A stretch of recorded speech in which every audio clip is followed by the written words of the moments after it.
beban yang dipikul Pak Jokowi itu berat sekali. Salah satu beban dia dituduh PKI. Okay. Dan alasan-alasan untuk menuduh dia itu ada. Tidak peduli itu relevan apa tidak.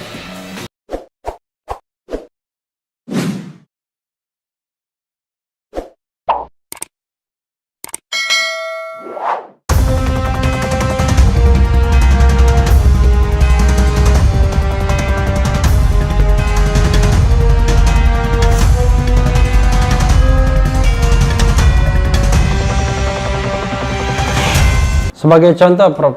Salim Zahid ya, misalnya kan terkesan pemerintahan Jokowi ini sangat alergi sama kanan, gerakan kanan. Maka muncullah idiom ya kan, radikalisme, macam-macam dan bahkan ejekan seperti kadrun dan lain sebagainya.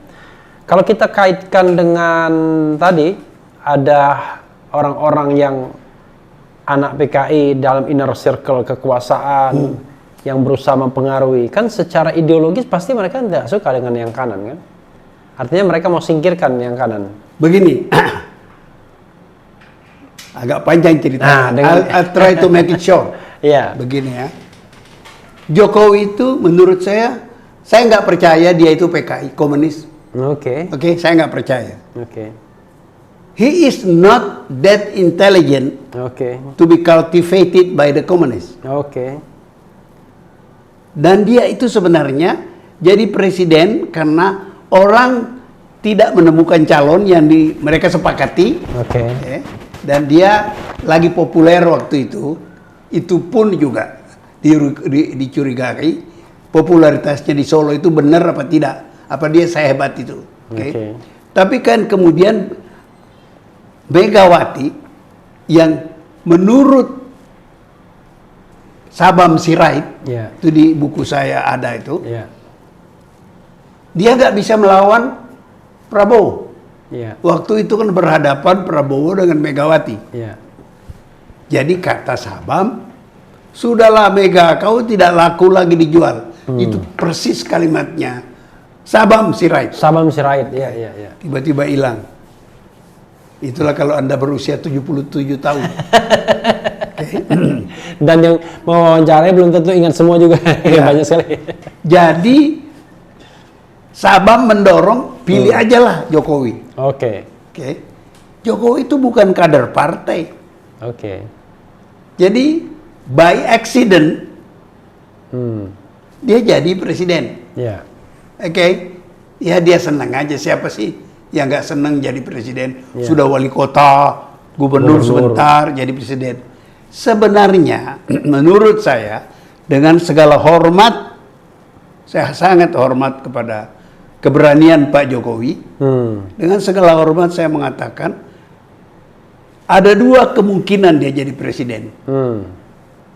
Dia terima jadi presiden. Pertama, memang nggak ada calon waktu itu yang disepakati yang bisa mengalahkan Prabowo. Yang bisa mengalahkan Prabowo. Dan yang kedua, beliau terlalu berani. Besar kemungkinan beliau terlalu berani itu karena dia tidak tahu sejarah politik Indonesia. Terlalu berani dalam konteks apa, Prof? Ya dia terima jabatan itu. As if everything we can do. Artinya dia apa ya? Sedikit naif gitu ya?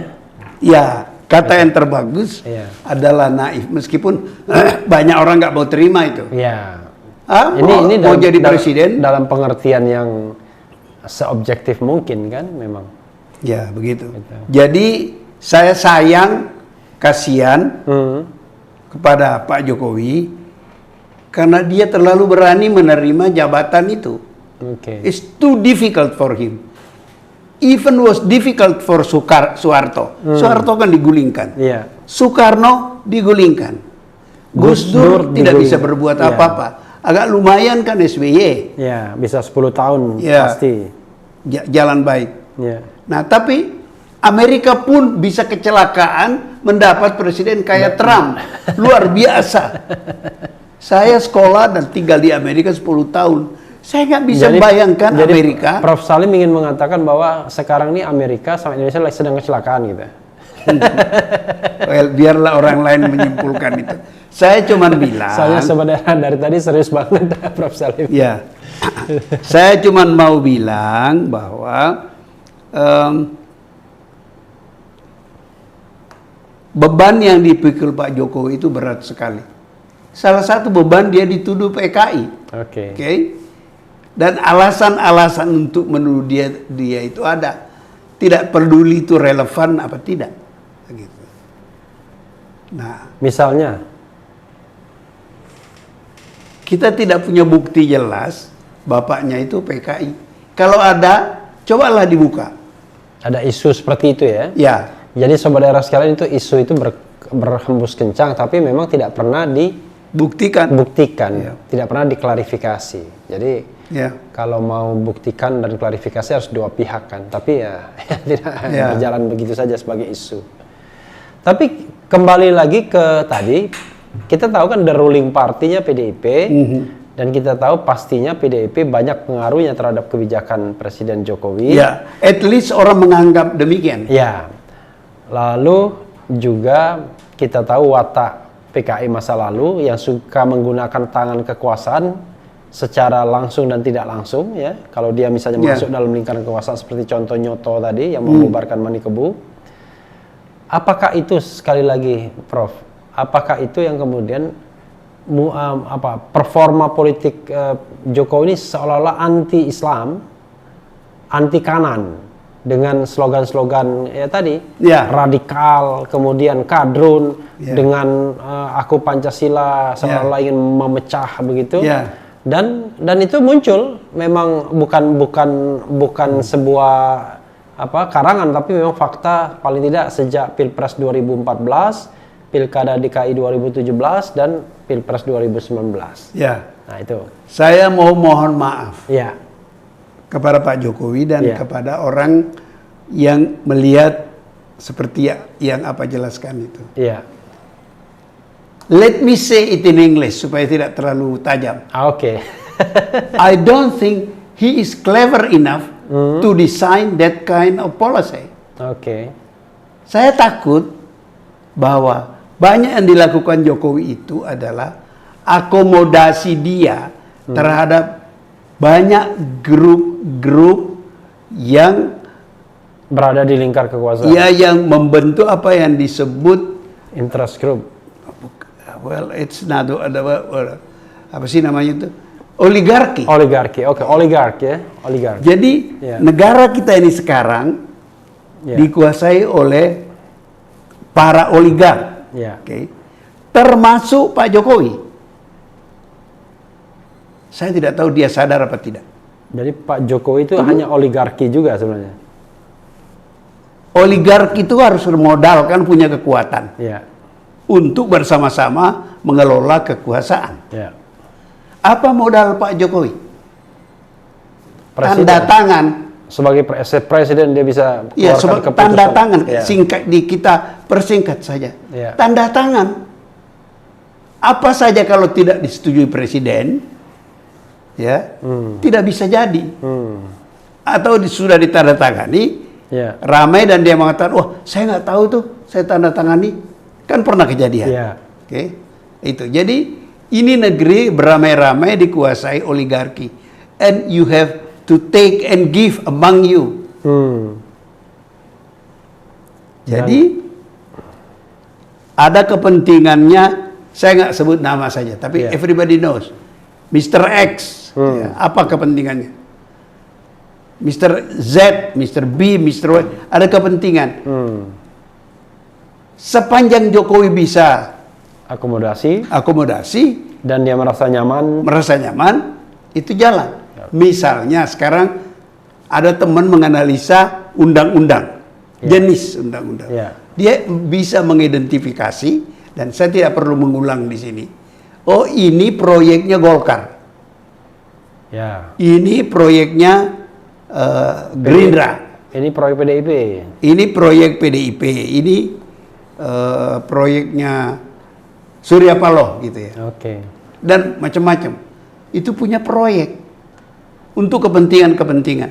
Nah, ini yang akan jadi masalah kalau salah dua dari kepentingan yang mau digolkan, dilegalkan melalui undang-undang, itu mendapat perlawanan dari masyarakat. Dan imbasnya ke Jokowi sendiri yang dianggap endorsement. Di-endorse atau tidak. Ya. Tapi kalau itu berhasil di DPR, ya, menjadi undang-undang, Ya. yang akan memikul beban itu adalah Jokowi. Ya, let's say undang-undang yang memperlemah KPK. Ya, Kan itu proyek banyak pihak itu. ya. Dan Pak Jokowi mengendorse itu Ya, dengan ya. tangannya. Nah, dia jadi sasaran kritik kan sekarang. Ya. Salah satu yang menarik kemarin, juru bicara KPK yang dulu kan mengundurkan diri. Ya, Febri Diansyah. Febri Diansyah. Ya. Dan dengan cepat itu ditafsirkan orang karena Jokowi telah memperlemah KPK. Padahal kembali kepada bahasa Inggris tadi. Dia tidak cukup. Ya. Itu kan satu tafsiran Ya, saya. ya, oke. Belum tentu benar. Ya. Oke. Dia mungkin punya kepentingan sendiri. At least kepentingan dia menyenangkan oligarki yang mendukung dia, Oke. yang berkepentingan melemahkan KPK. It's very difficult. Sekarang misalnya ya, kembali kepada isu G3 PSPI, Prof ya. Apa kira-kira relevansinya? Ngotot sekali nih, ada pihak yang ingin memutar film G3 PSPKI. Ya. Tapi di sisi lain, katakanlah kekuasaan ya, itu berusaha membloknya. Ya. Apa yang Anda mau dijelaskan? Iya. Apa keuntungan kerugiannya? Begini, Pihak yang mendorong itu, pihak yang ingin memblok itu. yang mau mendorong itu kan ketakutan sejarah dilupakan. Anda jangan lupa, sekarang sedang ada debat yang melibatkan Menteri Pendidikan Makarim, Ya, yang mau menghilangkan sejarah. yang katanya mau menghilangkan pelajaran sejarah. Apa sih kepentingan menghilangkan sejarah? Supaya dosa-dosa masa lalu Anda dihapus. Ya. Kalau ada glorious di masa lalu, Ya. Anda nggak mau sejarah itu dihapus. Ya. Karena dengan itu Anda dikenang orang Ya. dengan baik. Ya. Jadi Anda lihat kepentingan. Sejarah ini adalah alat politik. Ya. Disadari atau tidak disadari, direncanakan atau tidak direncanakan. Nah, jadi yang mau film itu diputar adalah orang yang ingin rakyat tidak lupa. Yang kita lagi melawan lupa. Dan kalau menonton film itu memang ya PKI kiri sangat dirugikan Ya iyalah. dan Pak Harto sangat diuntungkan. Ya. Tapi kan tidak Dan nothing to do dengan era reformasi, mungkin itu juga yang menyebabkan Pak Jokowi malas jadinya. enggak. Dia tidak mendapatkan benefit. Tahun lalu Pak Jokowi nonton, jangan lupa itu. Tapi terpaksa kelihatannya itu. Ya, itu Karena nggak tidak enak. penting. Dia terpaksa apa tidak. Sebab dia tahu ada kepentingan yang di balik film itu diputar. Oke? Nah, yang nggak mau di film itu diputar, yaitu yang tadi, hapuskan sejarah. Karena sejarah itu merugikan kami. Begitu. Terakhir, Prof ya, sebenarnya ya setelah ngomong banyak hal, kita sendiri sebenarnya separuhnya antara terang dan tidak terang peristiwa G30S itu. Karena banyak sekali argumentasi yang mengatakan ya firm PKI, tapi ada argumentasi lain yang tidak PKI. Hari ini juga sama, bahwa ada sejumlah argumentasi yang mengatakan PKI akan bangkit bahkan dengan gaya baru, tapi argumentasi lain mengatakan udah nggak laku. Bahkan di Cina pun sebenarnya bukan PKI, bukan komunis yang berkuasa, tapi sebenarnya duit yang berkuasa. Ya. Oke, ada dua masa yang saling pro dan kontra. Nah, untuk masa lalu, apa nasihat Prof? Ini sebagai closing statement. Untuk masa lalu yang tadi, untuk masa sekarang, apa juga nasihatnya? Untuk masa lalu, Ya. kita harus belajar sejarah. Bahwa sejarah itu membuka tafsiran-tafsiran, silakan saja. Compete.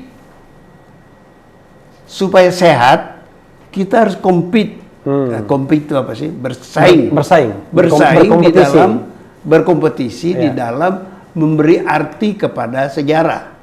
Oke. Sepanjang ada kebebasan. Ya harus ada kebebasan. Ya. Kalau nggak ada kebebasan, tidak ada kompetisi. Ya. Oleh sebab itu, kebebasan berpendapat harus kita pertahankan. Nah, kepada masa lalu adalah Anda tidak punya masa lalu kalau masa datang. Kalau Anda nggak punya masa lalu, you are condemned to repeat the mistakes of people before you. Gitu saya kira. As a matter of fact, saya memenuhi undangan Anda ini. Anda udah lama mengundang saya. Iya, sobat daerah sekalian, dalam beberapa kesempatan ngundang berkali-kali, tapi Prof. Salim Said menolak, merasa tidak enak dan lain sebagainya. Padahal beliau paham betul soal sejarah ini, dan rupanya beliau sekarang ingin reveal apa yang beliau ketahui. Silakan Prof. Ya, saya mau karena saya harap berkontribusi di dalam understanding kita kepada sejarah. Oke. Kalau ada orang merasa understanding saya salah, by all means silakan dibuka. Karena saya tidak punya kepentingan politik. Iya. Saya punya kepentingan negeri ini aman, tentram, jangan berkelahi terus dengan cara-cara kampungan. Jadi, silakan debat. Oke. Dan saya kan tidak punya sikap. Berdebat cara kampungan itu adalah berdebatnya saling menghina. Ya, itulah. Atau mengutip sumber sejarah yang salah. Yang salah. Memperbodoh bangsa. Saya nggak mau memperbodoh bangsa. Atau hoax ya, itu ya. Nah, itu istilah kerennya kan hoax. Hoax ya. Ya, itu saja saya kira yang mengapa saya mau datang memenuhi undangan Anda. Jadi juga kalau di televisi ya jangan ada intimidasi juga untuk mengungkapkan sejarah yang sesungguhnya. Ya. Kadang-kadang kan televisi banyak sekali larangannya. Larangan ini, larangan itu, sehingga generasi muda tidak bisa belajar sejarah sebenar-benarnya. Ya. Oke Prof, ada lagi Prof? Mungkin ya itu aja. Jadi hari-hari ini saya besok diundang. Sebenarnya sore ini saya diundang TV One, tapi karena sudah mau ke sini, saya bilang lain kali. Sebab besok saya diundang lagi TV One, ILC. Oke. Jadi saya akan datang lagi menjawab pertanyaan-pertanyaan. Saya bilang saya nggak mau berpidato. Kepada Anda kan juga saya katakan. Saya nggak mau berpidato. Saya menjawab. Sebab saya sudah menulis. Dan sudah bicara banyak. Tapi mudah-mudahan dengan media sosial ini kan itu kan documented secara audiovisual. Sehingga pemahaman generasi muda bisa lebih komprehensif kan? Mudah-mudahan. Karena kalau di televisi kan ada durasinya. Ya. Nah, makasih banyak Prof. Makasih kembali. Mudah-mudahan sehat ya. Makasih. Dan terus bisa memberikan pencerahan bagi bangsa ini, termasuk sejarah-sejarah yang masih kelam atau sengaja dikelamkan. Ya, sobat daerah sekalian, itu tadi dicecar dialog cerdas secara refli dengan Profesor Salim Said soal G30S PKI dan juga soal kebangkitan PKI era saat ini. Mudah-mudahan apa yang disampaikan memberikan pencerahan dan jangan sekali-sekali melupakan sejarah. Yang penting tetap di channel ini, karena di channel ini Anda akan dirayu, ditipu, dibaperin, dicecar, diuber pula dijahit. Karena channel ini adalah channel yang mengancam, memeras, dan membenci. Jangan lupa subscribe, like, comment, and share. Ciao.